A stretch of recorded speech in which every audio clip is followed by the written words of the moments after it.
ali nós temos algumas parábolas que o Senhor Jesus ele vai então dizer ou contar aos convidados.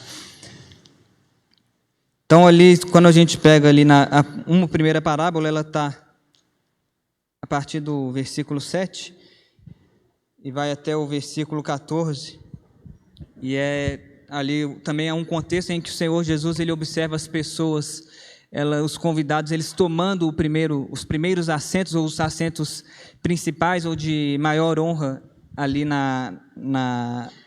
no ambiente ali onde eles estavam comendo. E o Senhor, em cima disso, ele então coloca uma parábola, e ele, ao final dessa parábola, né, ele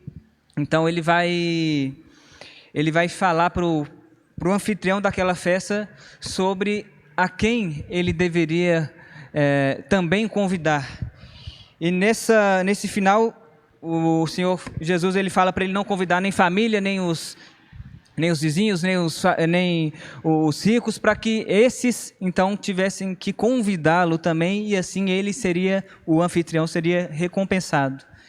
E aí o Senhor Jesus ele fala: não, quando você for dar um banquete, convida aos pobres, convida aos cegos, aos coxos, aos aleijados, porque estes não têm com que recompensar. E aí o seu galardão vai ser grande nos céus.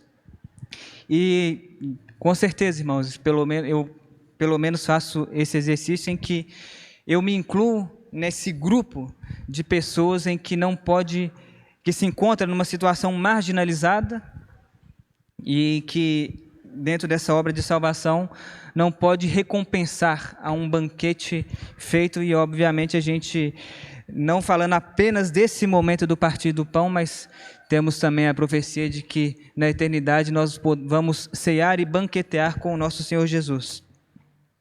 Em seguida, o Senhor ele conta outra parábola que tem figuras muito similares, e em que um rei ele dá um banquete, ele faz um convite,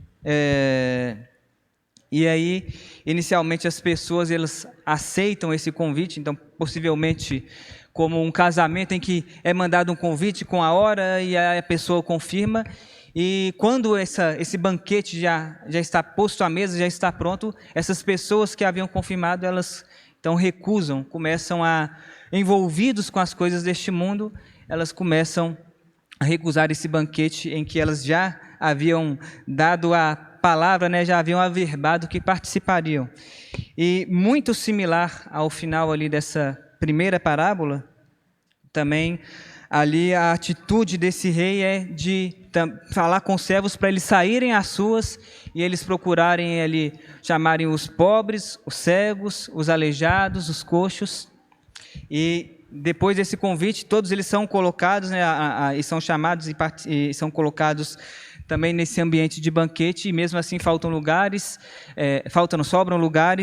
e o Senhor dessa festa manda novamente os servos eles irem ali pelas valas, pelos atalhos, pelos caminhos, buscarem a quem eles encontrassem. E eu quero pegar essa expressão, ou esses dizeres que o Senhor Jesus ele vai se referir, né, a esses que participam dos banquetes, que são os pobres, os cegos, os coxos e os aleijados, porque, irmãos, nós temos que ter total clareza que quando o Senhor Jesus, ele até fala ali para os escribas, para os fariseus, quando eles os criticavam com relação a ele estar com publicanos, estar com pecadores, comer à mesa desses publicanos e pecadores, então há essa crítica, essa censura ao Senhor Jesus. E o Senhor Jesus, eu não vou lembrar ao certo qual dos evangelhos, mas ele fala, né, que quem precisa do médico não são os sãos, mas os enfermos. E eu acredito que soaria um tanto quanto estranho para cada um de nós se nós procurássemos, e quando nós procuramos algum médico, quando nós vamos a alguma consulta, algum exame, ou quando nós começamos a sentir sintomas, e esses sintomas eles nos dizem que algo está errado com o nosso corpo, e aí nós tomamos essa decisão e vemos essa necessidade de irmos a um médico, não seria um tanto quanto estranho nós irmos a esse médico, o médico então ele pelos sintomas ele faz o diagnóstico, ele descobre qual é a nossa enfermidade, ele nos passa um tratamento, e aí nós falamos, não, obrigado pela informação, obrigado por me falar qual que é a doença, obrigado por me falar como eu preciso proceder e qual é o tratamento para eu ser curado dessa doença, mas eu vou permanecer assim como estou. Vou permanecer enfermo porque eu vim aqui só para ter essas informações. Mas, irmãos, olha aí só como alguns exemplos. Então, por exemplo, ali em Lucas 5, nós temos uma situação em que o Senhor Jesus, ele estava andando na cidade, e aí um leproso vem até ele, e o Senhor Jesus, ele cura esse leproso. No versículo 17, já é a cura de um paralítico. Os irmãos vão lembrar, em outros evangelhos até especifica, quando o Senhor Jesus ele estava ali numa casa, e aí esse paralítico, uma pessoa incapacitada, uma pessoa que não podia se locomover, ele é ajudado por 4 amigos, ele é colocado e eles descem ele no leito ali pelo eirado da casa, e o Senhor Jesus cura esse paralítico. Se a gente caminha um pouco mais, eu estou mantendo só em Lucas para ganharmos tempo e também para ser um pouco mais didático, mas nós temos, por exemplo, no capítulo 7, quando o filho de uma viúva, também o Senhor Jesus passando ali pela cidade de Naim, ele vê aquele, nem sei se é cortejo, como é que fala, aquela situação fúnebre, né? Eles levando o menino ali, o jovem ali no caixão, e o Senhor Jesus, ele também ressuscita esse jovem, e temos um pouco mais para frente a própria ressurreição da filha de Jairo, temos em João a ressurreição de Lázaro. E, irmãos, essa é uma informação também muito importante para nós, porque se é verdade que quando nós vamos a um médico em função de alguns sintomas que nós temos percebido em nós vamos buscando uma cura, buscando uma restauração da nossa saúde, é muito incoerente se nós entendermos e limitarmos a nossa visão com respeito à salvação do nosso Senhor Jesus, com respeito a recebermos essa salvação, essa redenção, a esse livramento do inferno. Se nós não entendermos, irmãos, que espiritualmente nós somos essas pessoas cegas, nós somos essas pessoas que não podem se locomover por estarem numa situação paralisada, que nós somos essas pessoas leprosas, cheias de pecado, e que por causa dessas situações nós precisamos de um médico, e nós precisamos ir a um médico, que é o nosso Senhor Jesus, para sermos completamente restaurados e livrados dessas doenças. Se nós não entendermos que quando o Senhor Jesus, ele nos chama para nos aproximarmos a Ele, para participarmos do corpo dEle, para participarmos da vida dEle, para participarmos do povo e da família dEle, Ele nos chama para nós sermos transformados, para a nossa natureza ser uma natureza substituída, uma natureza em que nós temos a carne, nós temos a natureza que ela é tendenciosa e ela é escrava do pecado, e essa natureza ela precisa morrer para que a natureza de Cristo possa se manifestar em nós. Se nós entendermos isso, se nós entendermos que a nossa salvação ela diz muito mais de sermos transportados de um lugar para outro, mas diz de uma restauração de nós mesmos, uma salvação da nossa alma, uma restauração da nossa fé. Então nós temos compreendido bem o que estamos fazendo nesse momento, quando nós podemos participar do pão e do vinho, irmãos. E precisa haver em nós, como ali em Lucas 18, tem um texto, em Marcos 3 também tem esse mesmo texto. Marcos 3 não, desculpa, tá? Marcos 3 é outra situação. Mas aqui em Lucas 18, e aí eu gostaria de ler com os irmãos a partir do versículo 35.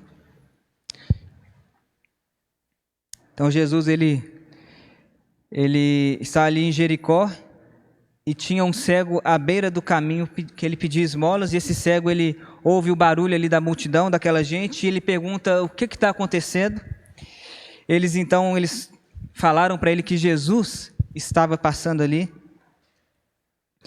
E aí esse cego, ele tem uma atitude que, de verdade, irmãos, nós precisamos ter esse mesmo desejo que esse cego teve.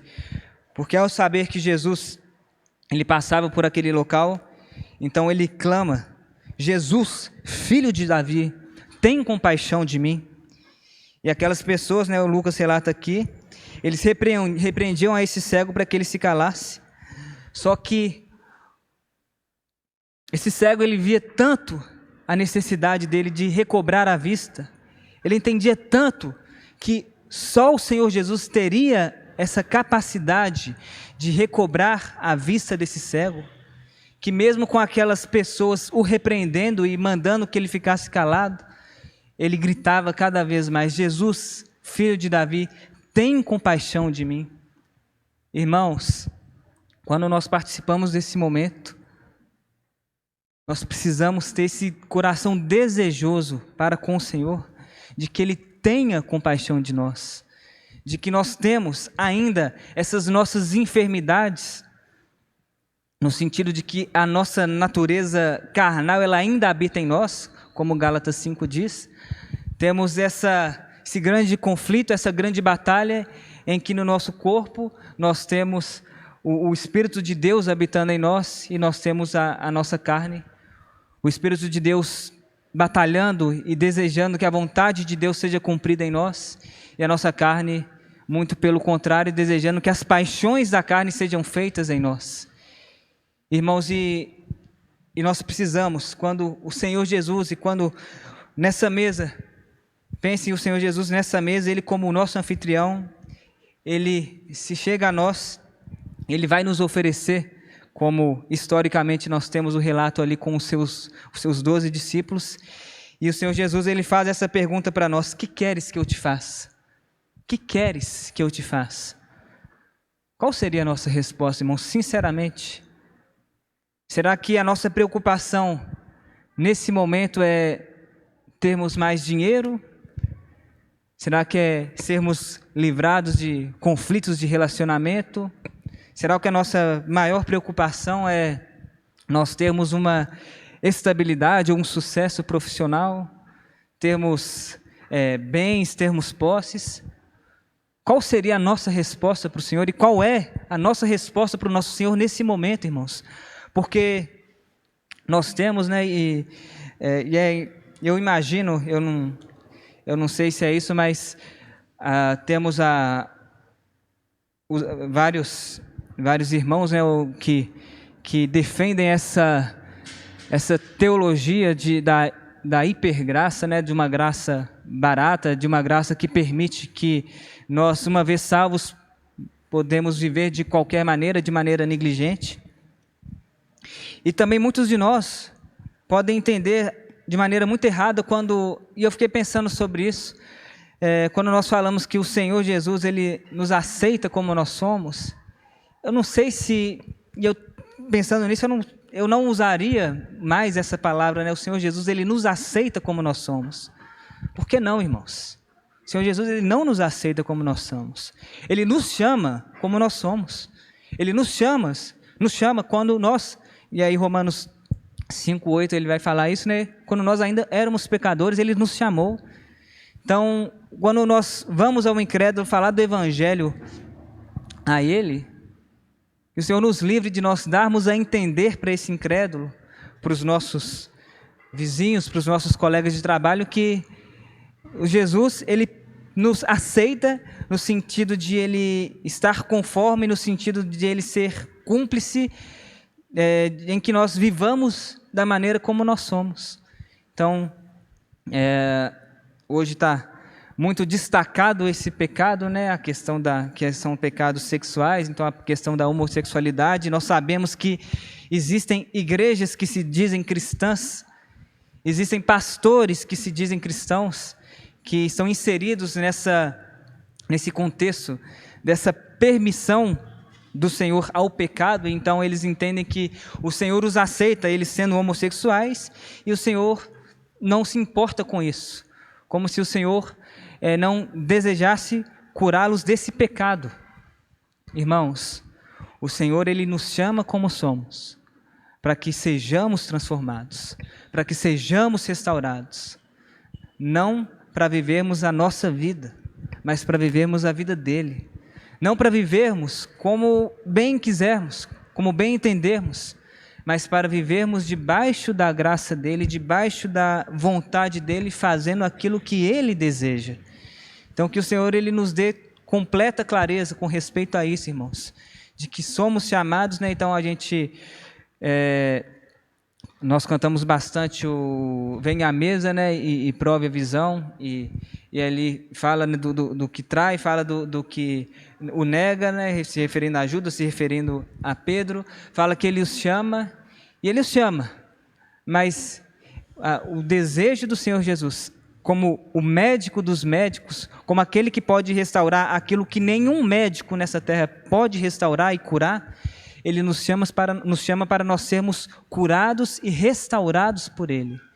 Então, que quando participarmos desse momento, quando nós participarmos da morte de Cristo, nessa lembrança, né, nesses elementos, quando nós provarmos e comermos do corpo dEle, bebermos do sangue dEle, irmãos, que nós compreendamos de maneira muito clara que o desejo do Senhor Jesus é que nós sejamos curados dos nossos pecados, é que se nós, embora outrora éramos cegos, agora nós podemos ver.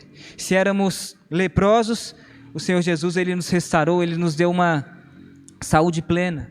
Se éramos paralíticos, o Senhor nos diz, levanta-te e anda. O Senhor nos dá condições de nós prosseguirmos, de nós caminharmos. Se nós temos, como aí sim Marcos 3, né, a mão ressequida, né, aquela mão paralisada, o Senhor Jesus, o desejo dEle é de que todo o nosso corpo funcione perfeitamente. Todo o nosso corpo funcione de maneira plena, e Ele deseja que todo o nosso corpo seja restaurado, irmãos. Por isso, mais uma vez, que o Senhor Ele nos dê esse desejo do cego que estava ali em Jericó, em que ao fazer essa pergunta, o que queres que eu te faça? Que nós respondemos para o Senhor, que eu veja, restaure a minha saúde espiritual, não permita que eu continue vivendo em pecado, não permita que eu continue caminhando por caminhos que me afastem de Ti, não permita que eu continue vivendo de uma maneira que fere e desonra o nome do Senhor, mas que o Senhor, através de mim, seja honrado. Então, irmãos, que o Senhor Ele nos fale nesse momento, que verdadeiramente tenhamos a nossa vida, a nossa fé restaurada, uma fé sã, uma fé que busque a Ele, uma fé que busque a vontade dEle, e uma fé que queira viver a vida dEle, porque foi com este propósito que nós fomos salvos. Este foi dentro de alguns propósitos, ou de alguns pontos ali com relação a um propósito maior, mas a vontade do Senhor e a missão do Senhor ao ir ali à cruz é para que nós vivamos para Ele, para que nós o tenhamos como Senhor, que nós o tenhamos como Rei, e assim nós nos apresentemos a Ele como servos, nos apresentemos a Ele desejando que Ele fale conosco aquilo que nós façamos para que o nome dEle seja glorificado. Que o Senhor nos abençoe, irmãos.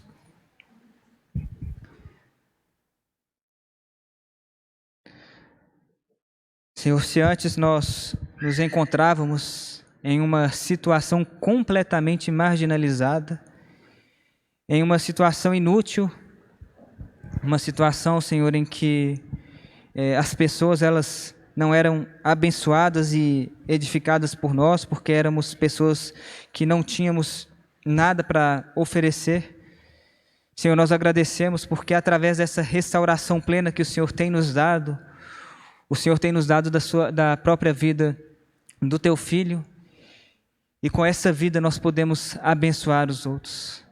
Com a vida de Cristo em nós, nós podemos ser sal, nós podemos ser luz, nós podemos permitir que a luz do Senhor brilhe, nós temos condições de fazer boas obras para que o nome do Senhor seja glorificado. Obrigado, Senhor, porque nós não fomos salvos para nós mesmos, não fomos salvos para termos uma vida centrada em nós, mas fomos salvos, Senhor, para honrar e glorificar ao nome do Senhor, para termos uma vida plena, para termos uma vida que agrada a Ti. Senhor, agradecemos porque não estamos mais enfermos. Não estamos mais enfermos, Senhor. O Senhor nos curou completamente. Senhor, nós, como também já foi lembrado nessa manhã, nós não estamos mais mortos, Senhor. Mesmo que quem olhasse para nós via uma vida de podridão, consumido, Senhor, pelo pecado, mas o Senhor, naquilo que parecia e que é impossível aos homens, o Senhor fez algo completamente possível, que é nos oferecer vida e nos ressuscitar por causa da vida de Cristo. Senhor, nós queremos bendizer a Ti, bendizer ao Teu Filho, ao Teu Espírito, e agradecer por essa obra plena, Senhor, que deseja nos restaurar completamente para o Senhor e que tem feito esse trabalho, Senhor. Muito obrigado pelo Teu glorioso nome, muito obrigado pelo Teu glorioso amor, e nós oramos a Ti no nome de Jesus.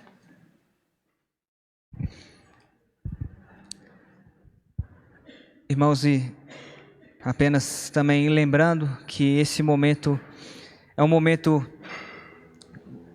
em que nós obedecemos ao Senhor, ao nosso Senhor Jesus, quando Ele nos instrui a nós fazermos esse momento em memória dEle, a tomarmos desse elemento em memória dEle, em memória do sacrifício dEle. E é um momento que é dado para participar aqueles que pertencem a Ele, aqueles que já o confessaram, aqueles que já entenderam a necessidade de serem restaurados e que já foram restaurados pelo Senhor Jesus. Então, eu não estou conseguindo identificar aqui visitantes, né? Mas se houver algum visitante ou alguém no nosso meio que ainda não teve uma experiência plena com o Senhor, que ainda não experimentou dessa cura, que o Senhor Ele fale ao seu coração, que o Senhor Ele restaure a sua vida. Vamos convidar os irmãos para cantarmos Sublime Graça, entendendo, né, que o Senhor Ele restaurou a nossa vista.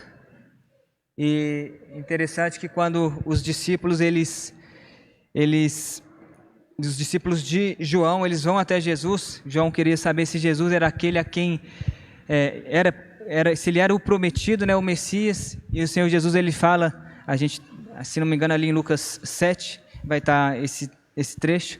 Ele fala, então fala para João o que vocês têm visto: os aleijados, os coxos sendo curados, os leprosos sendo restaurados, os mortos sendo ressuscitados, e aos pobres tem sido dado riqueza? Não, aos pobres tem sido pregado o Evangelho, porque o Evangelho é a maior riqueza que nós podemos ter, irmãos.